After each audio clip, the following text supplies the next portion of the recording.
some more of these things become options. We're not that deep in Fearless yet, but you can also get stuff like Caitlyn Elise lanes, which are pretty fun. Definitely don't expect that to come out anytime early, though. All right, Yone, Gwen, Aurora, banned out by FlyQuest, VKS, Pantheon, Trundle, and Scion here in the first 3 bans. And hey, we're going to go with something pretty standard that has been banned in the first couple of games. It's Orianna locked in for quad. Yep, they're going to kill you with standard if they can. Quad's Orianna super strong. They played it game 2 of the last series and crushed with it. And something that, 100 Thieves tried with Quad, who is also a melee specialist, is then, yeah, all right, have the Orianna. We're going to go in Akali, type of strategy into it and try and go for some assassination, some heavy dive or something there.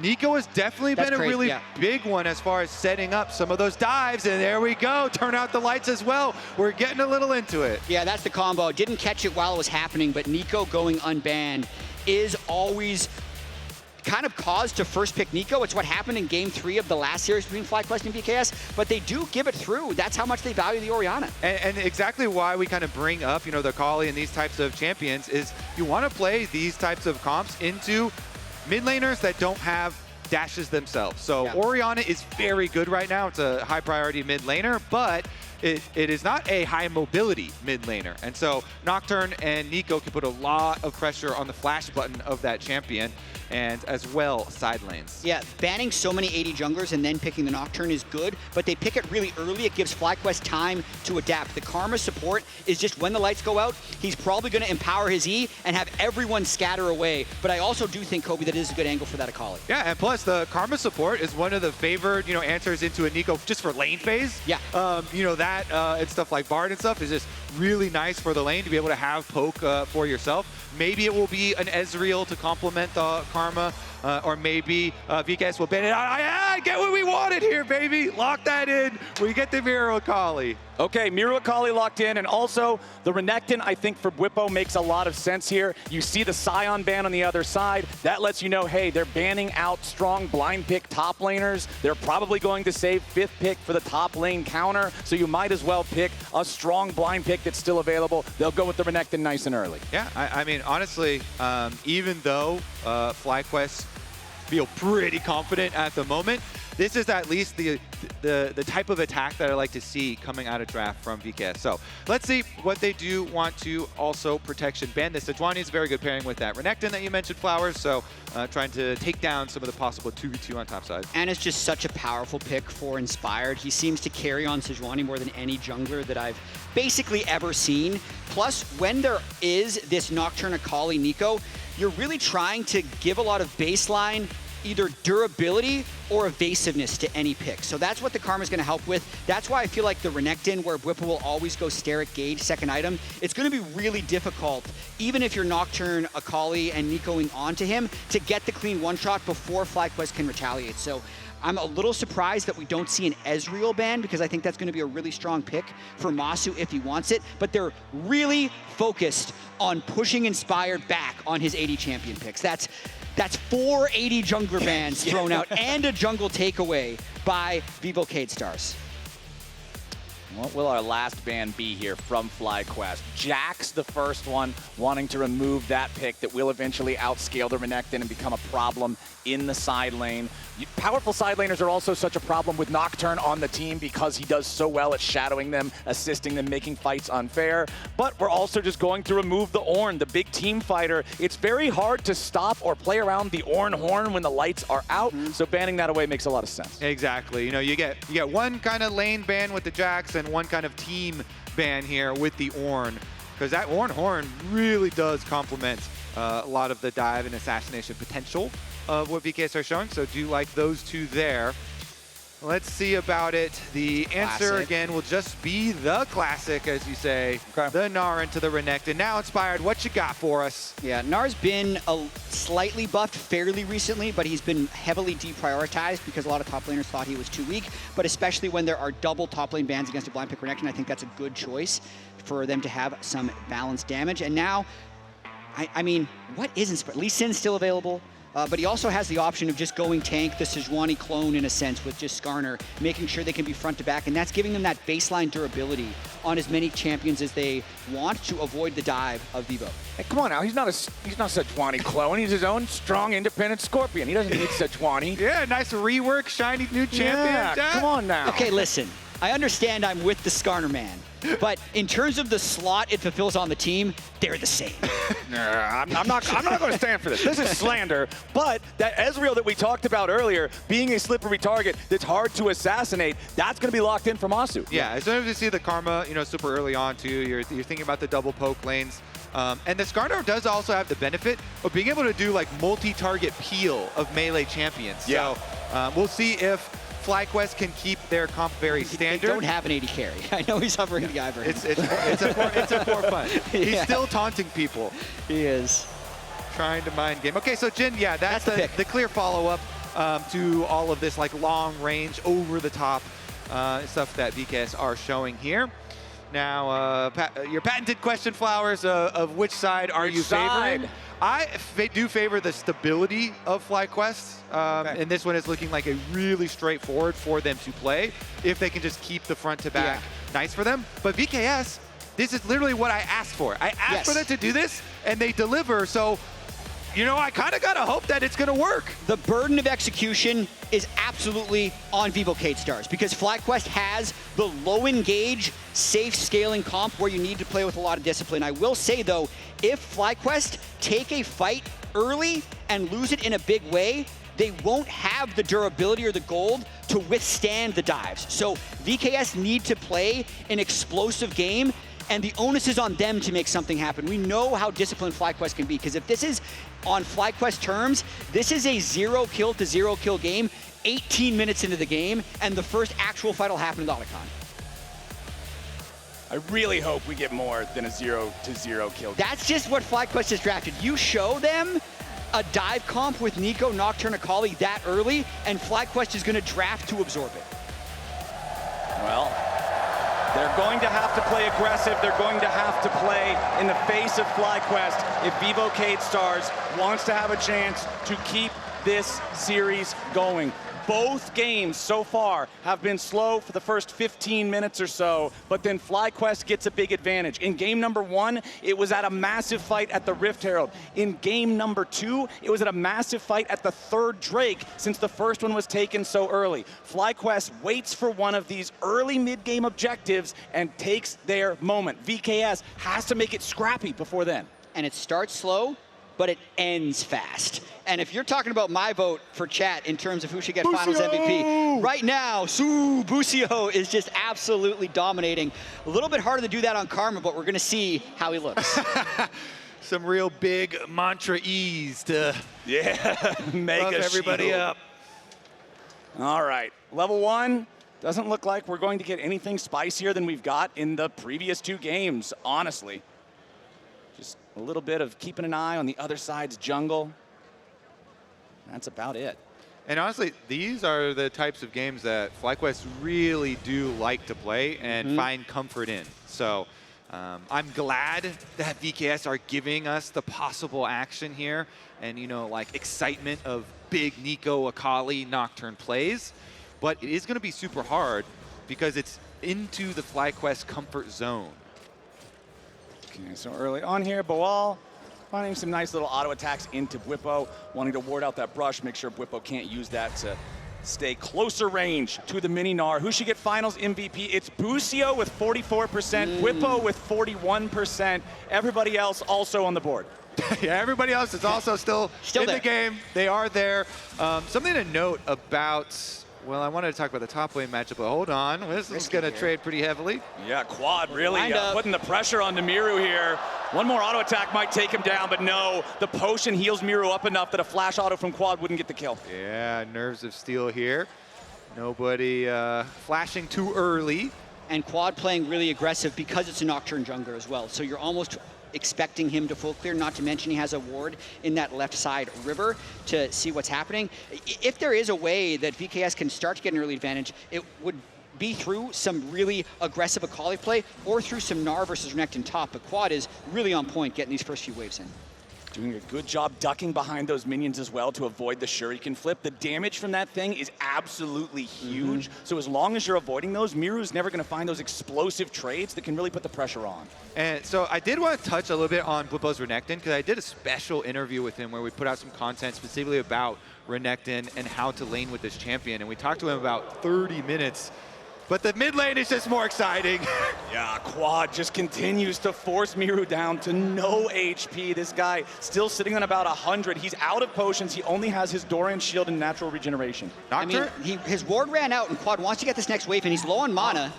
Nocturne's there in the darkness. And Disamis coming around from the side. He sidesteps the Duskbringer, but the Fear's gonna find the target. Disamis goes in for the dive, and it's Mireu with first blood thanks to an early gank from his jungler. Fans are treated to Mireu Akali, and Mireu Akali gets first blood for VKS. that is huge. He'd done the full clear, he killed the crab, and then he stuck around because Quad was probably just so focused on how he was dominating the lane. But while that was happening, knowing there's no Nocturne, the Karma Ezreal push Jhin off a wave and completely deny a wave of turret. Yeah, I mean, I got to look at it from jungler Pop, though, and I'm looking at Quad and saying, hey, this is the most clear and common post-full clear timing to get ganked. And he does fall prey to it. He flashes, but easy for Disamis to still stay in range for the Fear Tether and secure the kill for his Akali. That is the exact place that VKS want their early money. This allows an earlier power spike for Mireu. Now that Akali, like level 5, level 6 area where Akali starts trading heavily and then preps for the possibility of going all in for kills with level 6, is going to be a timing window that FlyQuest have to keep in mind, not just Quad, but also like Busio maybe will have to like go defend, around there, or Inspired. And so Akali with flash advantage plus money advantage could be a very dangerous and spicy mid lane.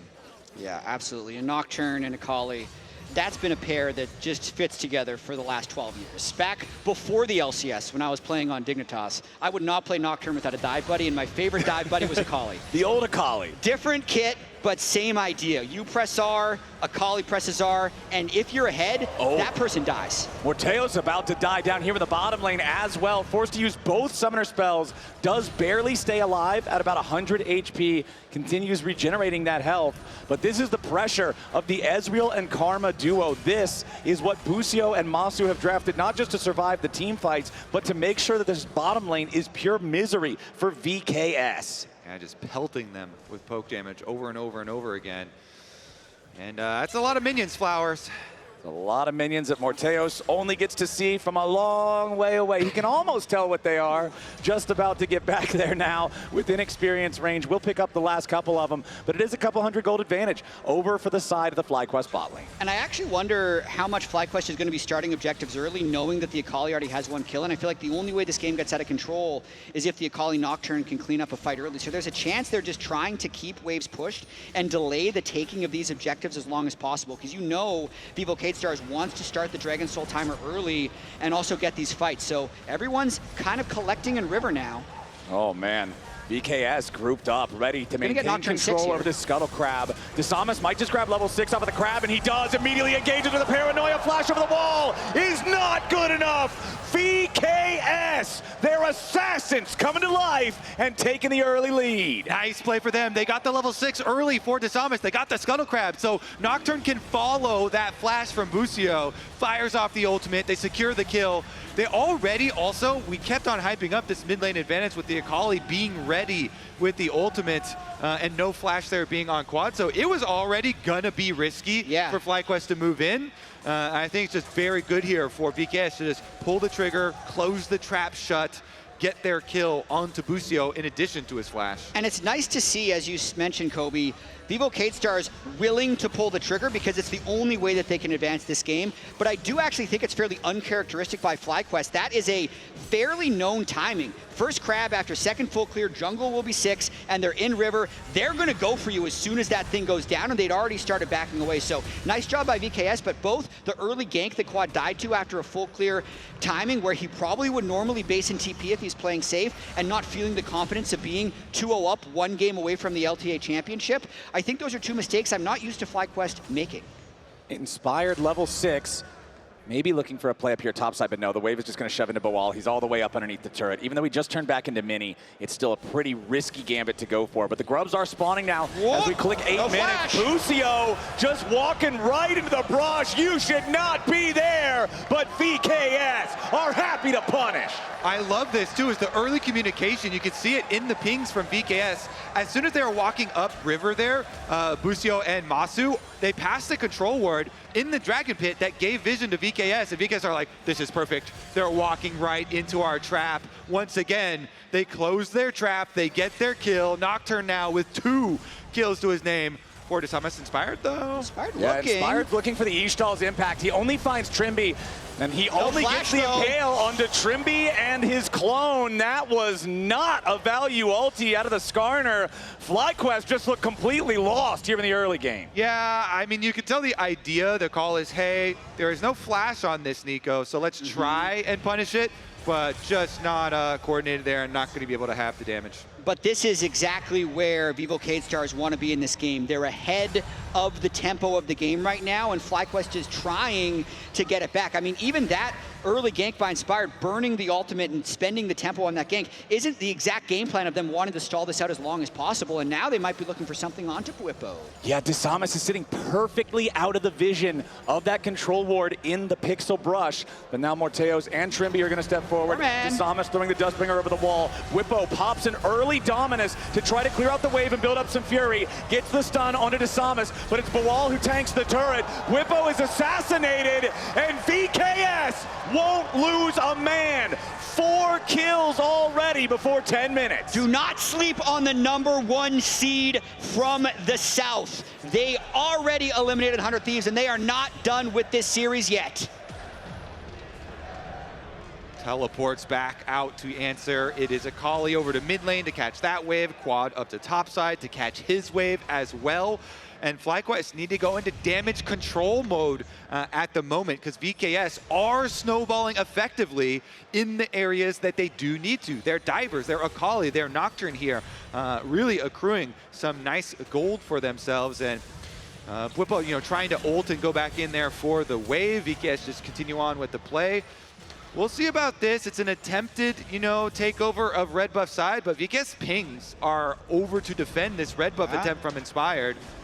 Inspired wants this, but with Disamis and Trymbi both here, with Mireu just waiting to collapse. If Inspired tries to fight for it, there's nothing for a Skarner to do, and he just has to scuttle his way out of that enemy jungle, go back, farm some chickens or something. VKS with almost a 2,000 gold lead here early on. They collected the first Drake as well. The only thing FlyQuest have to their name so far is those first 3 grubs. Grubs have a 0% win rate so far in this series, so that's not really worth a whole lot. Just saying. What a useless objective when you're trying to scale for late game, which is really the only thing that I feel like FlyQuest can do right now. I'd say their greatest objective are those 2 tiers at 177 stacks, because they're just waiting for stuff to complete before this game matters. We're going to have a Roa tier Ori. That's late game scaling. They're going to need Manamune on Ezreal, but they're still going for these little bluff plays. He has already full cleared his jungle for what it's worth, but FlyQuest, I think, definitely going to be in a long-term holding pattern here, as this is where Vivo Stars want to be in this game. I mean, just look at the item difference in the jungle. It's Giant's Belt and a red crystal versus Stridebreaker fully completed for Disamis. This Nocturne is at a massive point of power in this game. Wherever he is, FlyQuest better not be, because things will not go their way. And where he is going to be near the dragon spawn. This mountain dragon coming out very shortly, and so VKS doing a very good job setting up their vision here.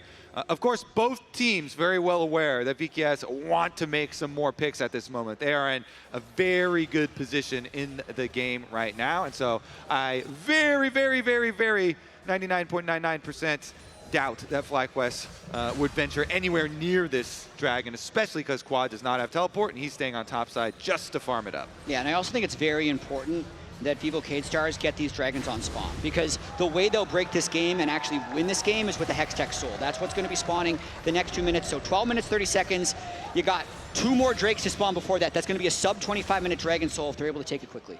Yeah, and the other advantage that they can definitely have towards mid-game could show up in side lanes. So Orianna definitely has a much more difficult time side laning here than the Gnar or the Akali, especially with the Nocturne. Yeah. So I'm curious to see how the mid game ends up looking, with the lead that VKS have, you have to assume that they will be able to open up these side lanes and continue to kind of rinse and repeat here with like Neeko plays that get a little crafty. 4, 5, 6, Oh, 7. he flashes forward for the Pop Blossom. Mireu dives in right after. Quad's got to know there's no way home except in a body bag. Mireu makes it 5-0 VKS. Yeah, I guess, sorry, instant payoff on that. Side lane, it's really hard for Orianna. You get a Neeko play down mid lane, and they just, again, go for the instant kill. So much so that Quad was like, well, I'm dead. I guess I'll try and get some minions. I mean, also, I love what Trymbi did there. If you're going to pull off the minion trick, be the front minion, because then you're not, like, the Cole count the minions, he can't count the back ones immediately, and he gets caught off guard. Yeah, this ulti from Inspired, these ultis are uninspiring. They are not accomplishing much of anything. Solo ulting an Akali when nobody else is nearby to follow it up. Mireu just shuriken flips back over the wall. You're not even forcing a summoner spell there. Potentially, I feel like he ulted for the Heartsteel stack. It's the only way he's getting one. He got 17 health. Well, you know, that's better than 0 health. They're not winning any fights. Flowers, he was talking about the tier stacks being an objective, so why can't the Heartsteel stack? I don't know if either of these count as objectives, gentlemen. We do, however, have an objective coming up here in about 45 seconds. It is the Rift Herald, and this could be another big thing for VKS to secure to continue pushing the pace of this game, to continue suffocating FlyQuest and not allowing them to scale up and become this defensive unit that can withstand their dive. I mean, every objective belongs to VKS, in my opinion, until the soul fight, unless they overstep or make a big mistake. The biggest thing that I think FlyQuest would hope happens is that VKS commits 5 people so they can get a turret. Like, any way that FlyQuest can try and freeze this gold lead or shrink it, 2,500 will become a less relative gold deficit if they keep it at 2,500 as the game ends up generating more gold. So that's really where they are right now. This early game has been incredibly one-sided in the favor of Vivo Stars.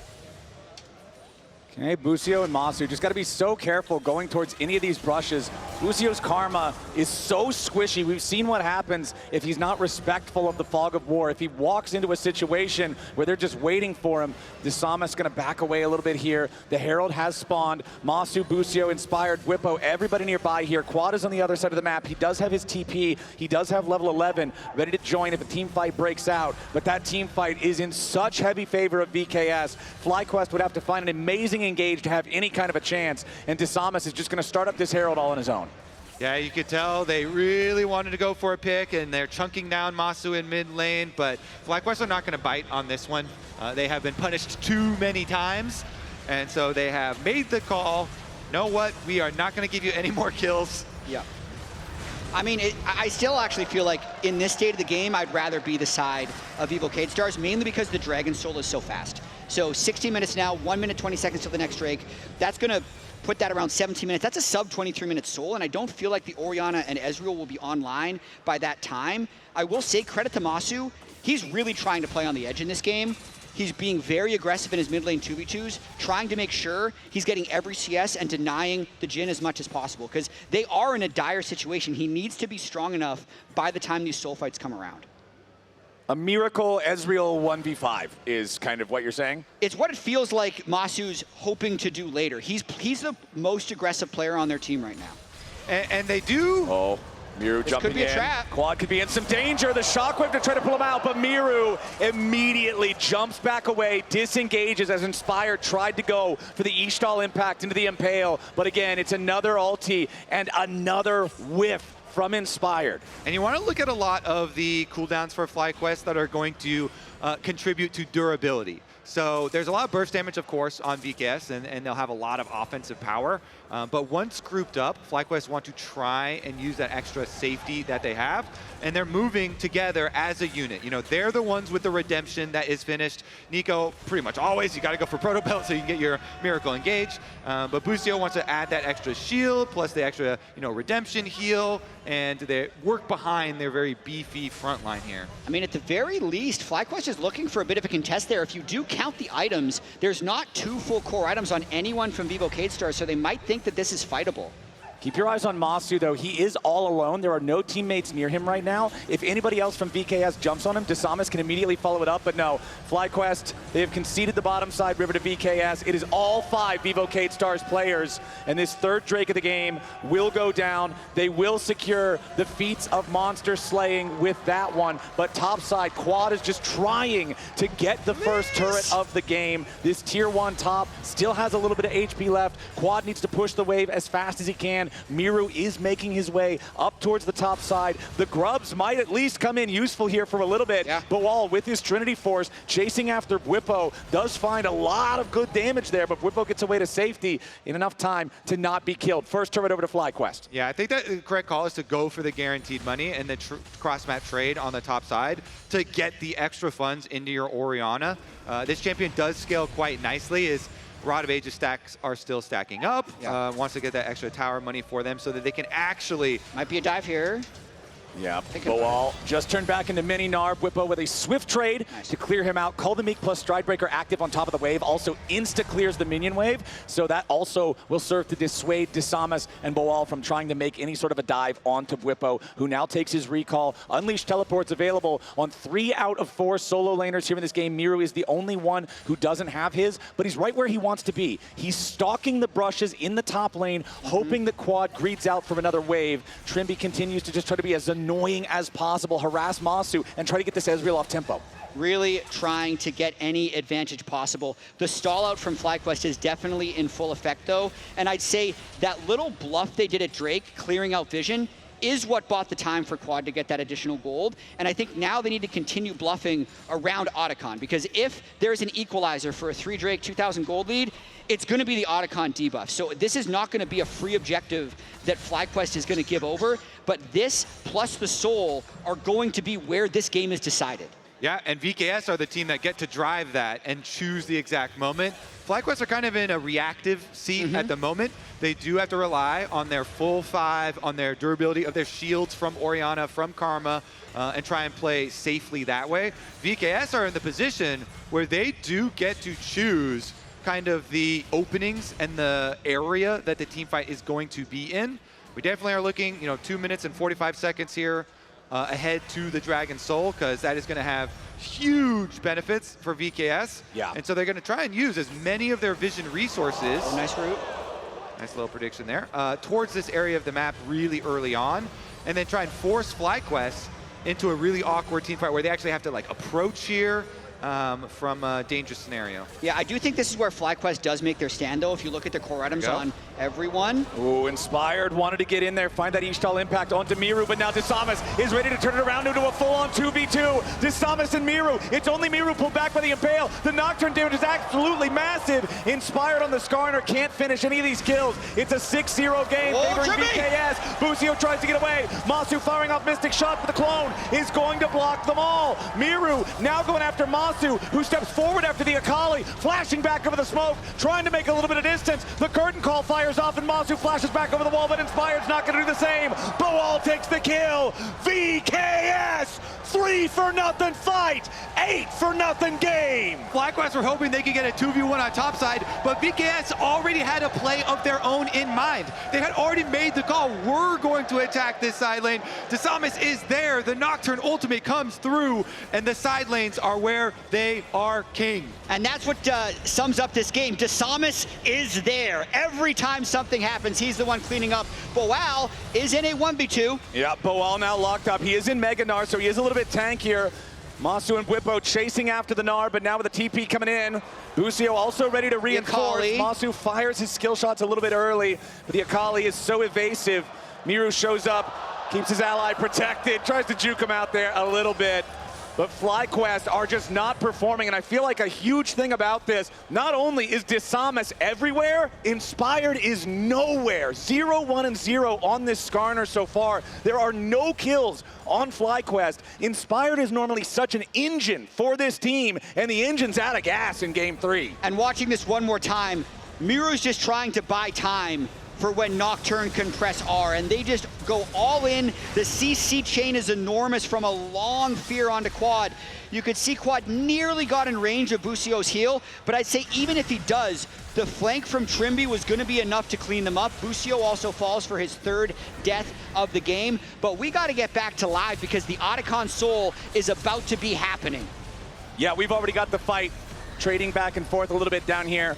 FlyQuest have a massive task in front of them. 3,500 gold behind. Soul point for VKS. The Soul spawning now. If VKS secure this Hex Dragon before the Otacon, it provides them such massive poke with that slowing chain lightning. It becomes so difficult for FlyQuest to try to approach anything. Mireu takes a quick trade with Bwipo, but it doesn't really matter a whole lot. This Akali with Shadow Flame, upgraded Sorcerer's Shoes, and the hextech Rocket Belt is so powerful. Anybody he finds with his explosive burst is under so much threat. And you can tell, they think it's going to be on Massu. They've got the Knight's Vow from Inspired on Massu. They're going to try and do everything they can to keep the Ezreal alive. VKS, they're burning it down, though. Here we go, immediately. They're on targeting onto FlyQuest. Massu's going to be your target. He's not quite dead yet, but there he goes. FlyQuest bottom lane already down. And VKS have found exactly what they're looking for. Quad's the next to die. A double kill for Mireu. Inspired, blasted back over the wall. Blasted straight to hell.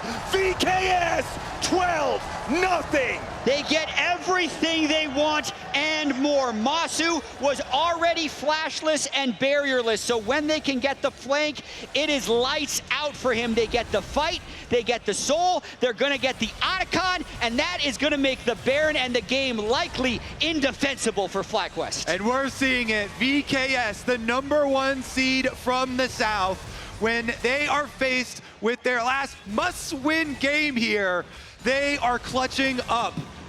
I mean, I believe it was Sven on the desk who held up the sign that said, "Make it chaotic." For the VKS win condition. The first 2 games were so damn slow in the early game. And now that VKS has found their opportunities to put their foot on the gas early, they've been flooring it all game long. Massu goes for that single hit on the control ward, and that's all Vivo Stars need to fly immediately on top of him. Bwipo, as well, was trying to mark the Akali on the other side of the fight, couldn't make it to the fight in time, and this massive gold lead, as well as the initial one-shot onto the Ezreal, the strongest member of the team, make it likely game. Yeah, VKS do a good job setting up at Dragon here in a nice open area where they can flank from multiple angles. And you see the precision of Neeko getting on at the same time as this Nocturne diving in. As a team, VKS are able to take down the Ezreal that FlyQuest were putting so much effort into trying to keep up. And now VKS with this massive, massive lead.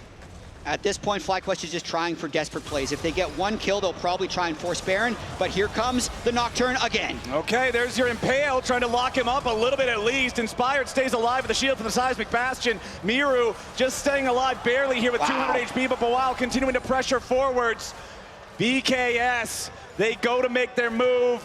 FlyQuest tries to respond, but nobody on VKS dies. They're so far ahead. I mean, they're getting a little bit risky with it. They are still so far ahead. And so FlyQuest are not able to actually get any counter kills there, but there are a lot of objective bounties up on the map. So FlyQuest still trying to get something there.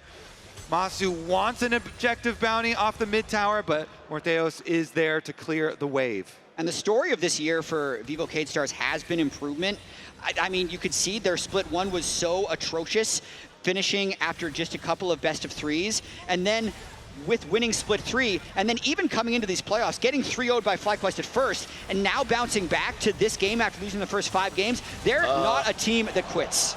Yeah, Mireu killed Busio before you finished your sentence. That was not even remotely close. And now a beautiful double root into a double pop blossom into a double kill. Disamis unstoppable for the icing on the cake.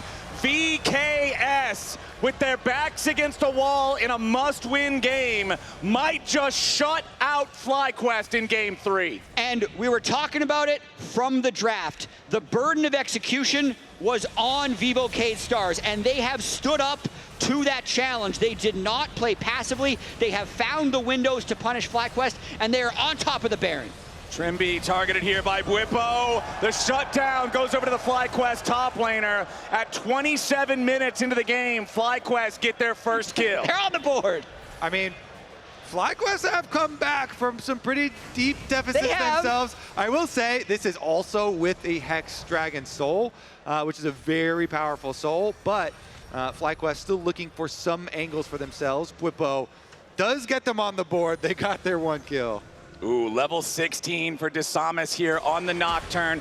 Extra range, lower cooldown, that ulti even more of a threat. You can see that he's got his Sterix gauge as well, working on that 3rd completed item. The Jhin, the only advantage that FlyQuest had for so long was Massu's power farming that we were talking about earlier, but now Morttheus, 1-0 and 8 on the Jhin. Infinity Edge completed alongside the Collector and Rapid Fire. The Collector Rapid Fire Jhin, yeah, he does a little bit of damage, but he's kind of like a mosquito. Infinity Edge is where he upgrades to like a high caliber mosquito. He still doesn't do the damage of a hyper carry, but he does a lot more than he did. Mosquitoes are one of the deadliest insects on the planet, for what it's worth. Yeah, they're really nasty. Yeah. Like, I don't want to deal with them. I wouldn't want to deal with Infinity Edge Jhin either. And Kobe, I like your point here about FlyQuest coming back for more, because logically this game is toast. Oh, there we go. Speaking of toast, it looks like FlyQuest is also that once again. Inspired Trymbi's dead again. Turning it around onto Trymbi. He'll at least make it a 1-for-1 with himself. Disamis continuing to try to go forward. The root onto Massu doesn't hit, but the curtain call does. That mosquito's biting. It's a double kill for Morttheus. All right, they should go on over to the Baron. FlyQuest have no smite. Inspired is also down. So that should be Baron for VKS, and that is the tool that these types of comps can really use to actually close the door, take a bunch of these towers that are still standing on the map. And it's likely going to be Baron 50 seconds or 40 seconds before the Elder Dragon spawn. You mentioned, like, my brain is saying this game's completely over, but FlyQuest does have an aura, right? They've won 80% of their games domestically. They have come back from massive deficits. I feel like any other team in the LTA, like, we're already heading off to game 4, but FlyQuest, you never quite know if you've beaten them until the Nexus falls. I don't know, man. I'm about to call this one. It's looking pretty flatline. Trust me, 99 times out of 100, I feel like it's over.